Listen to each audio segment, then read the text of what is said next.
হলেন দুনিয়া এখন তিনি আছেন শুইয়া সোনার মদিনা।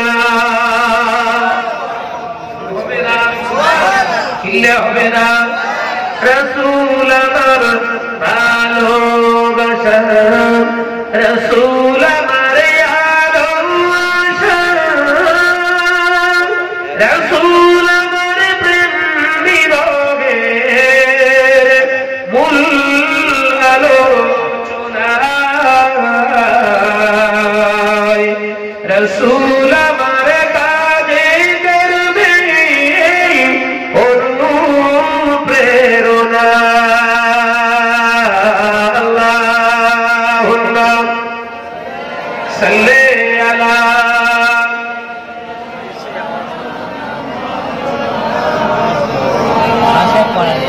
ওয়া আলা আলি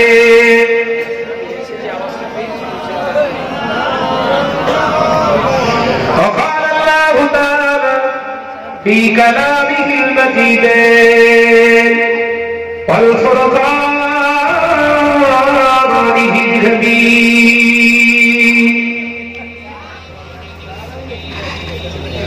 لقد كان لكم في رسول الله أسوة حسنة وقال رسول الله صلى الله عليه وسلم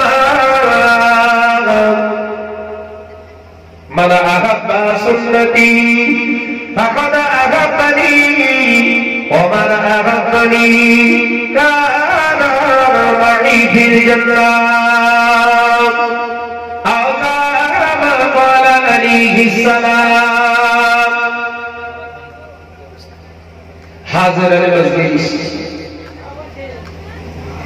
আজকে জলসা নির্বাচিত সম্মানীয় সভাপতি মহাশয়, আমন্ত্রিত উলামায়ে কেরামগণ, খাস করে আমার পূর্বের বক্তা আমার ভাই জনাব হযরত মাওলানা ভাই আব্দুল কাইয়ুম সাহেব, তারা আগেও ওসিয়ত করেছেন, আপনাদের শ্রদ্ধেয় ইমাম সাহেব আমার ভাইজান, সামনে বসে থাকা আজকের এই ঘড়িমেঘি রহমতের সামিয়ানার নিচে বসে থাকা আমার শ্রদ্ধেয় মুরব্বিয়ান, নওজওয়ানেরা, যুবকেরা, ছেলেরা, বাচ্চারা, পর্দা নিশিনা, পর্দার আড়ালে অবস্থিতা আমার স্নেহা গর্ভধারিণী জনম দুঃখিনী ভাই ও আমার স্নেহা মা বোনেরা, সন্ধ্যার পর থেকে আপনারা অনেক অল্পসিয়া শুনেছেন, আপনাদের একটা গলা পর্যন্ত হয়ে গেছে। আমি আপনাদের কাছে অত্যন্ত পুরনো মানুষ, ঠিক না ভুল? শাহনাজ ভাই আপনাদের পুরোনার নতুন অনেক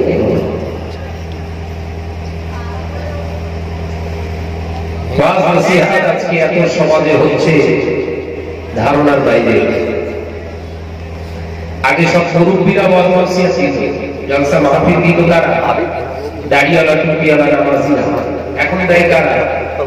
যারা নামাজ পড়ে না, দাড়ি রাখে না, পেচ্ছাপ তীরে পানি দেয় না, ঠিক না ভুল? যদি বল, এটা কিন্তু আগামী দিনে আমাদের জন্য ভালো নিদর্শন। দুনিয়াতে আস্তে আস্তে খারাপের দিকে, ধ্বংসের দিকে, এটা হচ্ছে তার শুরু। আগে জলসা মাহফিলে ওয়াইজিনরা ওয়াজ করত হারাম হালাল নিয়ে, এখন ওয়াজনসিয়াত হয় কিন্তু হারাম হালাল না, অনেকটা কেটে ছেটে বাদ দিয়ে এখন শুধু কাহিনী। কথা ঠিক বলছি না ভুল বলছি? তাহলে এই আমাদেরও ভালো না, এটা হলো ধ্বংস হবার একটা সংকেত। আগেকার ওয়াজ মাহফিল শুনতে আসতো নওজোয়ান যুবক ছেলে আবাল বৃদ্ধ বনিতা রাস্তায় ঘুরতো না,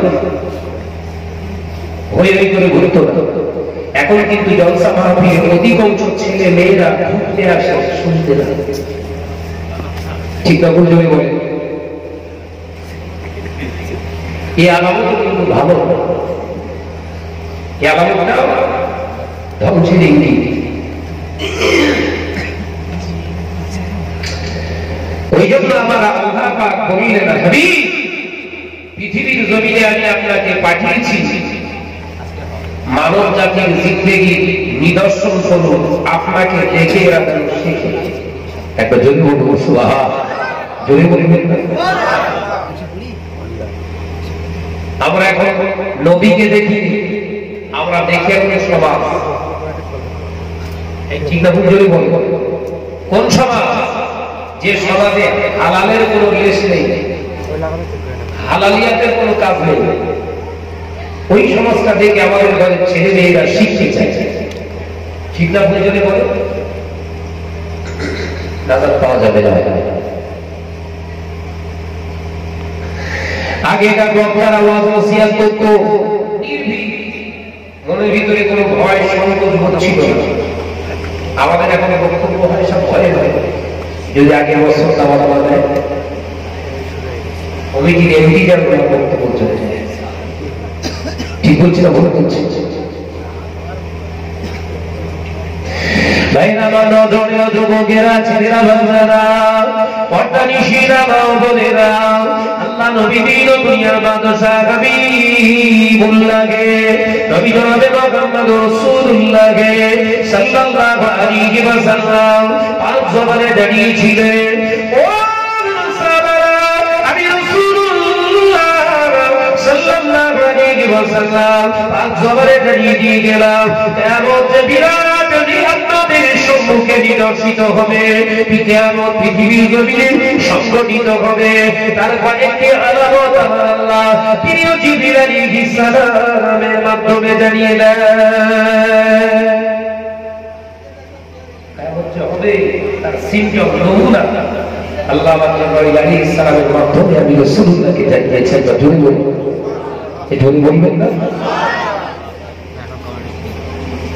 আল্লাহ নবী এক নম্বরে জানিয়ে দিলেন, ও বাবা সাহাবারা, আমি রাসূলুল্লাহ জানিয়ে দিয়ে গেলাম। এক নম্বর নিদর্শন হলো পৃথিবীর জমিন থেকে আমার উম্মত উম্মতীর ভিতর থেকে লজ্জা নামক জিনিসটা উঠে যাবে। লজ্জা থাকবে না। আজকে সমাজে আমাদের লজ্জা বলে কিছু আছে না?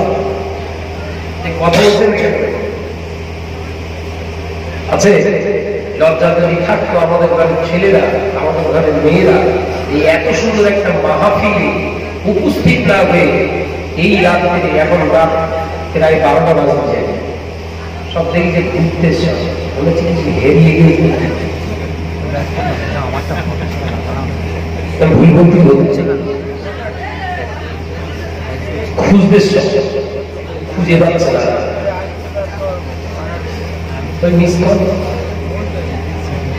এই কথা ঠিক মতো বলেন। আমি আসছি, আমি দাঁড়িয়ে আসছি, ছেলেরা সব আমাদের ওখানে দাঁড়িয়ে এরা এটাই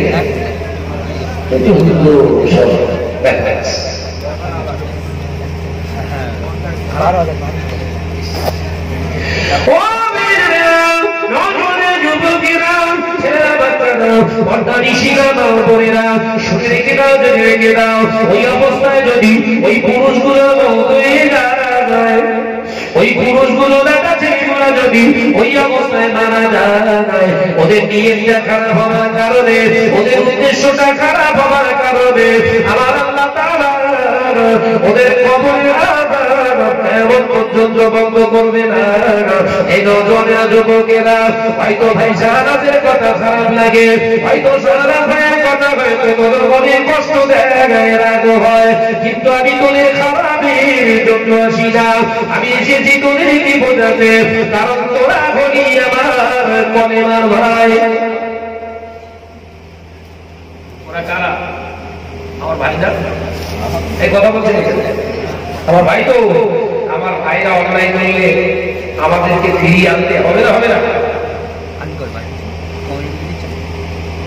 আল্লাহ নবী দুনিয়ার বাদশাহ হাবিবুল্লাহ নবী জনাব মুহাম্মদ রাসূলুল্লাহ সাল্লাল্লাহু আলাইহি ওয়াসাল্লাম আজ জবানে দাঁড়িয়ে দিয়ে গেলেন, ও সাহাবারা আমি নবী দাঁড়িয়ে দিয়ে গেলাম, আলা হায়া সুবাতুন মিনাল ঈমান, লজ্জা হলো ঈমানের একটি অঙ্গ, লজ্জা হলো ঈমানের একটি পোশাক। আমি নবী দাঁড়িয়ে দিয়ে গেলাম, যে মুসলমান তার ভিতরে লজ্জা নাই, আমি নবী দাঁড়িয়ে দিয়ে গেলাম, ওই মুসলমান তার ভিতরে ঈমান আছে কিন্তু খুব ছোট। লজ্জা লজ্জা লজ্জা, কিয়ামতের প্রথম আলামত কি? লজ্জা থাকবে না। লজ্জাবিহীন সমাজে আমরা আজকে উপস্থিত হয়ে বসে আছি, কথা ঠিক না ভুল যদি বলে। লজ্জা যদি থাকতো আমাদের ঘরের যুবতী মেয়েগুলা এই এত রাতের 12টার সময় ওরা এখনো দোকানে ঘুরঘুর করতো না। লজ্জা যদি ওদের ভিতরে থাকতো না, ওদের ঘরের পিতা মাতারা কখনো এই রাতেওকে একা ছেড়ে দিত না। আল্লাহ নবী ওই জন্য জানিয়ে দিলেন, এ সমাজের মুসলমানেরা, আমার নবী পাক করে জানিয়ে দিয়ে গেলেন, একজন স্বামী স্ত্রী যখন পিতা মাতা হয়ে যায়, আমি রাসূলুল্লাহ জানিয়ে দিয়ে গেলাম, যখন সন্তান পয়দা করে, একজন স্বামী স্ত্রীর যখন একটা সন্তান পৃথিবীর জমিনে ভূমিষ্ঠ হয়, ওই সন্তানটার উপরে মা বাপের জন্য 3টি কাজ ওয়াজিব হয়ে যায়। জোরে বলুন সুবহানাল্লাহ। হবে না? কটা কাজ? সন্তান জন্ম নিলে 3টে কাজ করতে হবে, মা বাপকে ওয়াজিব।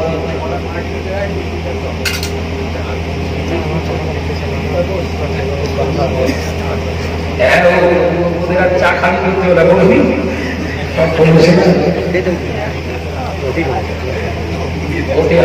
চা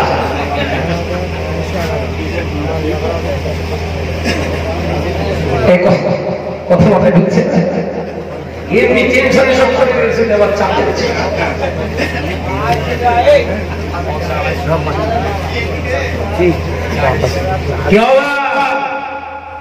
বিশ্বনবী কি বলেছে? মা বাপ হলে শুধু হবে না, মা বাপ হলে সেই সন্তানের উপরে 3টি কাজ আপনার জন্য, আমার জন্য, স্বামী স্ত্রীর জন্য ওয়াজিব হয়ে যায়। কটা কাজ? এই শুনছেন তো নাকি? আমার দিকে তাকান। আর আমার দেখতেও সব ধামড়া ধামড়া মালটা বসিয়ে রেখেছে, দেখার উপায় নেই। ভাবছে আপনাদের থেকে ভালো দেখতে পাচ্ছে নিজেরা, ওদের আবার ভালো না দেখলে হয় না। স্পেশাল টুলস আছে, বিশ্বনবী বললেন, একটা মা বাপের কর্তব্য হলো সন্তানের জন্য 3টে। কটা? যেটা বলে আল্লাহ নবী দুনিয়ার বাদশাহ হাবিবুল্লাহ নবী জনাব মুহাম্মদ রাসূলুল্লাহ সাল্লাল্লাহু আলাইহি ওয়াসাল্লাম আজ জবানে দাঁড়িয়ে দিয়ে গেলেন, 1 নম্বর কাজ হলো সন্তান যখন ভূমিষ্ঠ হয়ে যায়, একটা শরীয়তের ইমান, একটা ভালো নাম তার রেখে দাও। কিন্তু আমাদের ভালো নাম আর পছন্দ হয় না। আমাদের ঘরের ছেলের নাম মন্টু, আমাদের ঘরের ছেলের নাম পিন্টু, আমাদের ঘরের ছেলের নাম বল্টু, আমাদের ঘরের ছেলের নাম কেলটু। এ সোনা মানিকেরা, আমাদের ঘরের মেয়ের নাম পিঙ্কি, আমাদের ঘরের মেয়ের নাম হলো জোসনা। এগুলো কোনদিন শরিয়াতি নাম নয়। ওর বাবা যদি এইরকম নাম রেখে পৃথিবীর জমিন থেকে চলে যায়, যতদিন ওই নামটা ধরে পৃথিবীর মানুষগুলো ডাকবে, একবার ডাকার কারণে একটি করে গোটা ওর বাবার নামে না বলে, ওর ঘরের না বলে, বাপের নামে বলে জমা করা হবে। জানেন নাম রেখেছে মন্টু, আপনাদের এলাকায় নেই তো? সে সবগুলি চাইতে ভাববেন আমার বিরুদ্ধে অস্ত্র বলি হাওড়া শোনে কে হাওড়া সমস্যা। আর এসব অলমসিয়াত গুলো তো করবে না, কথা ঠিক জোরে করে এই যে ওয়াজটা আমি করছি করেছে কেউ? ঘরের ছেলেদের নাম রেখেছে পিন্টু। ভাই পিন্টু মানে কি? আমি এত ডিকশনারি খুঁজেছি, এত লোহা খুঁজেছি, মাথা খারাপ হয়ে গেছে। পিন্টুর মানেটা কি বের করতে খুঁজে পাই না। একবার ফোন করে বলি হুজুর আমার নাম হলো ঘন্টু, এর মানে কি? ওর মানে খুঁজতে গেলে আমার আবার নতুন করে মাদ্রাসায় ভর্তি হয়েছে। ও 16 বছর বেকার। এই নাম আছে না না? রাসূল বললেন শরীয়তের খেলাফ নামগুলো তোমরা রাখবে না, এর জন্য গুনাহ বেকার পাপ পায়। মেয়ের নাম রেখেছে পিঙ্কি, জোসনা, লুগাতে খুঁজে পাই এরকম আছে না? তাই জোরে বলে চুপ করেছে মা বলে যাচ্ছে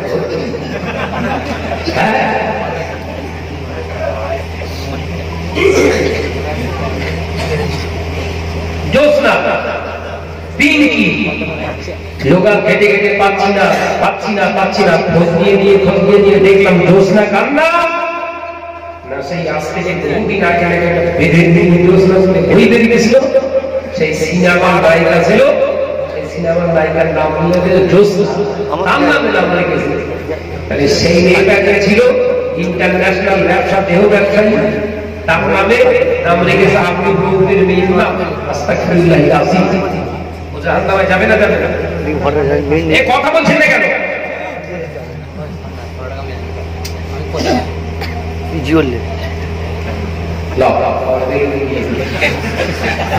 বললে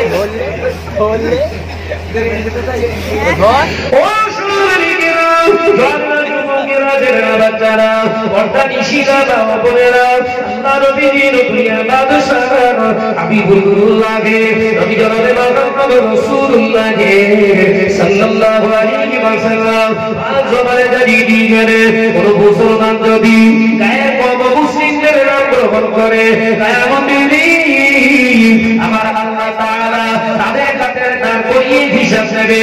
এ সোনামানিকেরা, ধনী বেগিরি সোনার মানিকেরা, জওয়ানেরা, যুবকেরা, তাদের নাম যদি রাখতেই হয়, তার জন্য যদি নাম যদি রাখতেই হয়, আমার নবীকে মেরে, আমার আল্লাহকে মেরে, শরীয়তকে মেরে নাম রাখতে হবে। তোমার কার্যকারী করে ইচ্ছা মতো তোমার নাম রাখা চলবে না। তার কারণ হলো তুমি একজন কলেমা পড়নেওয়ালা মুসলমান। এই কথা ঠিক জোরে বলে একজন মুসলমান, তোমার নাম থাকবে মুসলমানের মতো। আল্লাহ নবী দুনিয়ার বাদশাহ হাবিবুল্লাহকে নবী জনাবে মুহাম্মদ রাসূলুল্লাহকে সাল্লাল্লাহু আলাইহি ওয়াসাল্লাম আজ জবানে জানিয়ে দিলেন। দ্বিতীয় নম্বরটা হলো ওয়াজিব, দ্বিতীয় নম্বরটা ওর বাবার উপরে দায়িত্ব পড়ে যায়।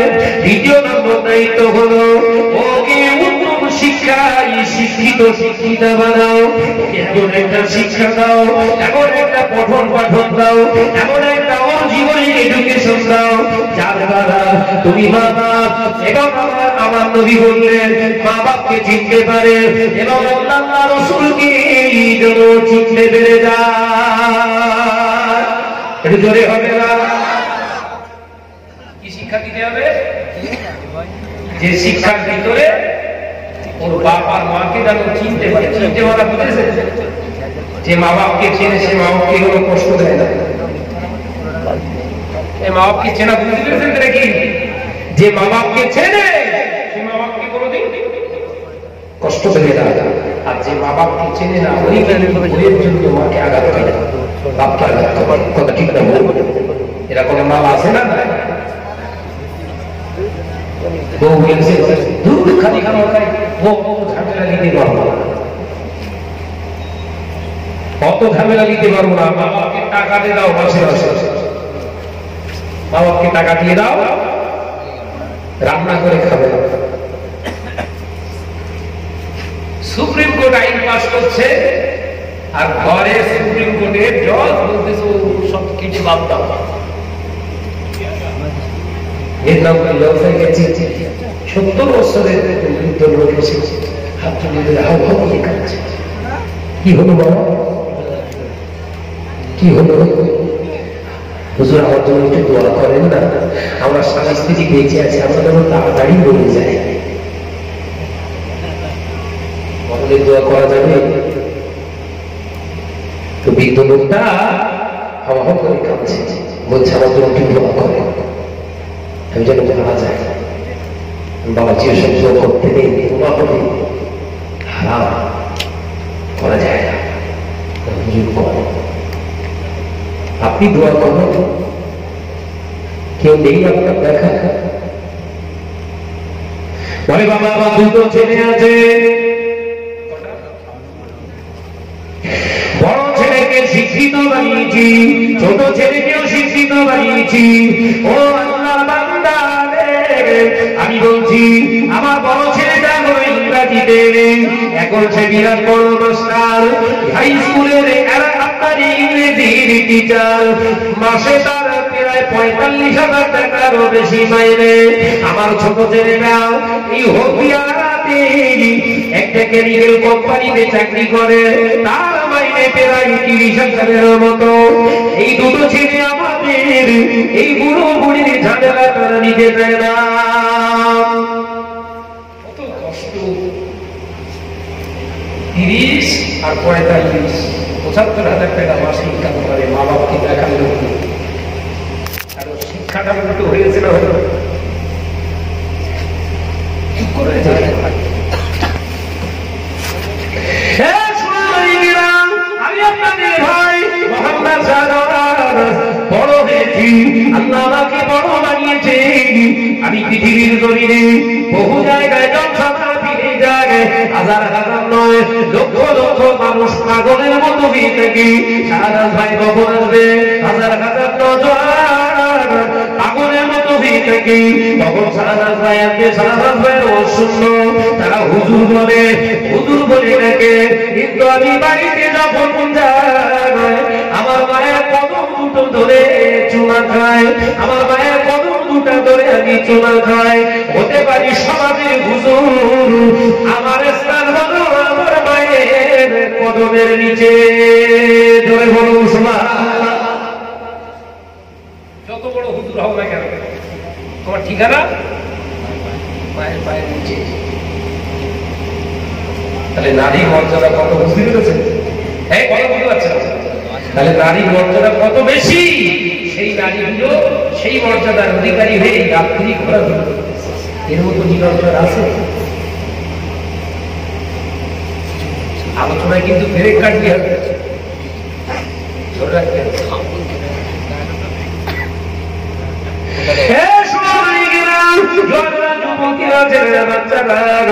আমার আব্বা ইন্তেকাল করেছে 1 বছর, 1 বছর 20 দিন মতো হচ্ছে। আমার আব্বাকে আমি হারিয়ে ফেলেছি, আমার আব্বাকে আমি হারিয়ে ফেলেছি। বাপ হারানোর বেদনার, বাপ কি জিনিস আমি জানি, বাপ কি জিনিস, বাপ কি মর্যাদা জানি। ওয়াসওয়াসিয়াত করে যখন ঘরে যেতাম, আমার আব্বা অসুস্থ, ওই অসুস্থ বাপের দিকে তাকালে আব্বা একবার হাসলেন। ওই আব্বা সোনা চাঁদের মুখের হাসিটা দেখলে এই সারা রাতের কষ্টটা কষ্ট মনে হতো না। এখন বাড়িতে যাই, ঘুম হচ্ছে বাড়িতে, মন টিকে না, পালিয়ে আসে থাকি না। আম্মাকে কাছে নিয়ে রেখে দিয়েছে, চলে যাবো রাস্তায়। আমার আরো 3টে ভাই আছে, ওদেরও কাছে না যায়। সময় সময় আমাকে নিজে গাড়ি করে আমার ঘরে একটু দেখার সময় আবার চলে এসে সন্তানকে রাসূলুল্লাহর জন্য বললেন, এমনই একটা শিক্ষা দাও যে শিক্ষা দ্বারা তোর মা বাপকে এবং আল্লাহ রাসূলকে তাকে চিনতে পারে। একটা জোরে বলবেন, জোরে বলবেন না? এই শিক্ষা বাবা আছে না? না,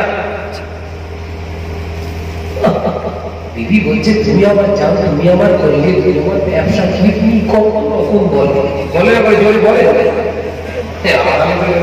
গালাগালি করবে, হাসপাতাল দিচ্ছি সব কথা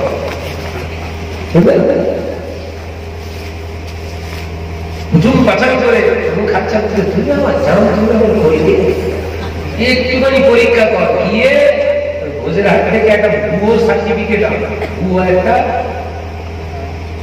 একটা রিপোর্ট এনে ওকে বল সে রাবে আমার বলে কি এই ডাক্তারে আমার পরীক্ষাকে দেখে দুটো দিন 13 দিন কত জানে জান বলছিল, তো জানে জান পরীক্ষা করার একটা জায়গা করে দিচ্ছি, এটা কর। ডাক্তারে বলেছে আমাদের তো কিডনি নষ্ট হয়ে গেছে, আমার বাদ বলা 40 দিনের ভেতরেই মরে যাবো। গ্যাস কামা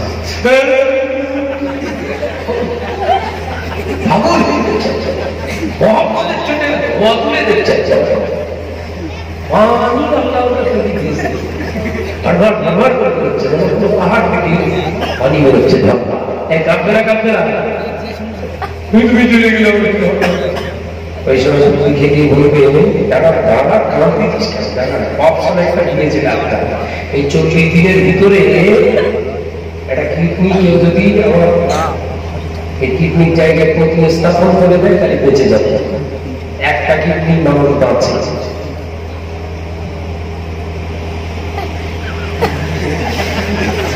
কান্না এই কথা ঠিক জোরে বলে কান্না কি বললে না, ডাক্তারে বলেছে একটা কিডনিতে মানুষ বাঁচে।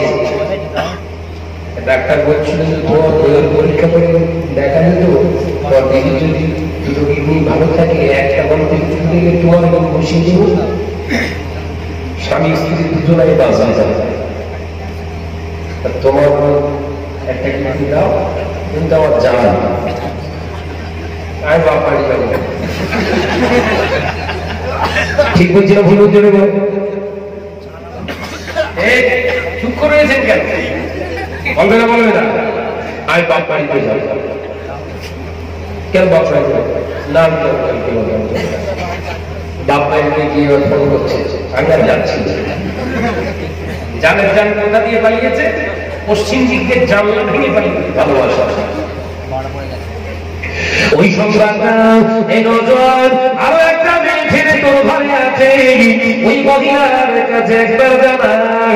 আল্লাহ নবী বললেন ওটা তো না, ওই মায়ের কাছে যে একবার জানা মা ও জনম দুঃখিনী মা গর্ভধারিণী মা। ডাক্তারে বলেছে আমি আর মানবো না, আমার দুটো কিডনি নষ্ট হয়ে গিয়েছে, আমি আর মানবো না, 40 দিনের মতো নাকি আমি দুনিয়ায় আর মানবো, এরপরে আর আমাকে দেখতে পাবে না। মা কান্না শুরু করে দিল, ওরে আমার বাচ্চা অমন কথা বলিস না, হায়াত মৌতের খবর আল্লাহ রাখে, ডাক্তারও রাখে না। আমি তোর মা বলছি শোন, ভেঙে পড়িস না বাবা। মায়ের চোখ দিয়ে টসটস করে পানি করে সান্ত্বনা দেয়, বাবা ছেলে। আর কি ডাক্তার বলেছে? ডাক্তার বলেছে যদি একটা কিডনি জোগাড় করতে পারো ওই জায়গায় বসিয়ে দিলে তুমি বেঁচে যাবে। মাকে এখনো বলেননি আপনি যে তোমার একটা কিডনি আমায় দিলে আমি বাঁচবো। মা নিজের জবান দিয়ে বলছে আমার বেটা তুই ভেঙে পড়িস না, আল্লাহ নিশ্চয়ই আমারও দুটো কিডনি দান করেছে, আমার এই দুটো কিডনি আমি তোকে দিলে যদি তুই দুনিয়ায় বেঁচে থাকিস, আমি মা আমার বউটাকে আমি হাসি মুখে মেনে নেব।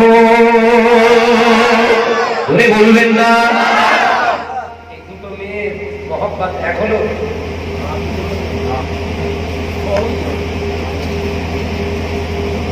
তো রাবণকে